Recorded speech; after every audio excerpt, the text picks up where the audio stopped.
చిత్రసీమలో పెరిగిపోతున్న పైరసీపై నిర్మాత దిల్ రాజు కీలక వ్యాఖ్యలు చేశారు. పైరసీపై ఎవరి సినిమా ఎఫెక్ట్ అయితే వారే మాట్లాడుతున్నారని, శుక్రవారం మాట్లాడితే సోమవారానికి మర్చిపోతున్నారని అన్నారు.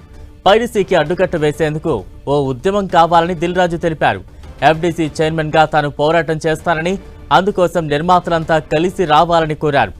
పైరసీపై ఎవరి సినిమా ఎఫెక్ట్ అయితే వారే మాట్లాడుతున్నారని, శుక్రవారం మాట్లాడితే సోమవారానికి మర్చిపోతున్నారంటూ కూడా ఆయన ఎద్దేవా చేశారు. దీన్ని అడ్డుకోవాలంటే తప్పకుండా ఓ ఉద్యమం కావాలంటూ పిలుపునిచ్చారు. సినిమా ఫీల్డ్లో ఉన్న మా బ్యాడ్ అది ఒకటే, కలిస్తే చాలా మార్చుకుంటూ రావచ్చు. కలవడానికి ఏంటంటే ఎవ్రీ ఫ్రైడే వాళ్ళ పెయిన్, ఆ ఫ్రైడే సాటర్డే సండే అయిపోగానే మళ్ళీ మండే నుంచి కొత్త షూటింగ్ ఏంటి, కొత్త సినిమా ఏంటి, దాంట్లో పడిపోతారు.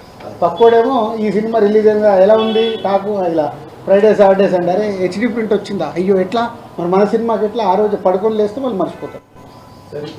దానికి ఒక ఉద్యమం కావాలంటే అందరు ఆ పెయిన్ అర్థం చేసుకొని ఇప్పుడు అండర్ ప్రొడక్షన్లో ఉన్న ప్రొడ్యూసర్లు అందరూ స్పీడప్ అవ్వాలి. స్పీడప్ అయ్యి మార్చుకోవడానికి ఏం చేయాలి.